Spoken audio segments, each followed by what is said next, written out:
एक बार एक शहर में एक पागल आदमी रहता था। वह हमेशा सड़कों पर घूमता रहता था और अजीबोगरीब बातें करता रहता था। लोग उसे देखकर डर जाते थे और उससे दूर रहते थे।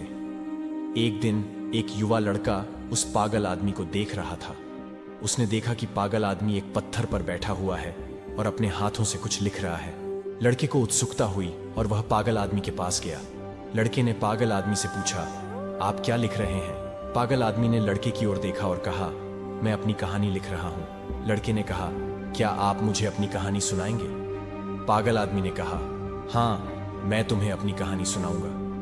पागल आदमी ने लड़के को अपनी कहानी सुनाई। उसने बताया कि वह एक बार एक बहुत ही खुश और सफल व्यक्ति था। उसके पास एक अच्छी नौकरी, एक सुंदर पत्नी और प्यारे बच्चे थे। लेकिन फिर एक दिन एक दुर्घटना में उसके परिवार की मृत्यु हो गई। इस घटना से वह पागल हो गया। लड़के ने पागल आदमी की कहानी सुनकर बहुत दुख हुआ।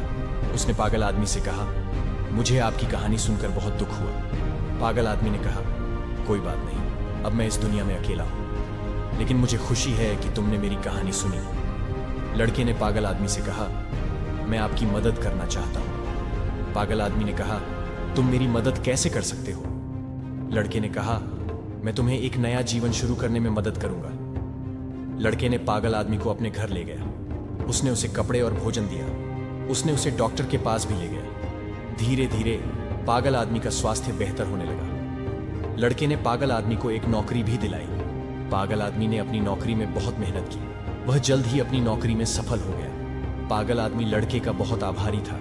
उसने कहा, तुमने मेरा जीवन बदल दिया है, मैं तुम्हें कभी नहीं भूलूंगा। इस कहानी से हमें यह शिक्षा मिलती है कि हमें कभी भी किसी की मदद करने से पीछे नहीं हटना चाहिए। भले ही वह व्यक्ति पागल हो या कोई अन्य विकलांगता वाला व्यक्ति हो, हमारी मदद से उस व्यक्ति का जीवन बदल सकता है और हमें कभी भी हार नहीं माननी चाहिए। भले ही हमारी जिंदगी में कितनी भी मुश्किलें आए, हमें हमेशा उम्मीद रखनी चाहिए और आगे बढ़ते रहना चाहिए।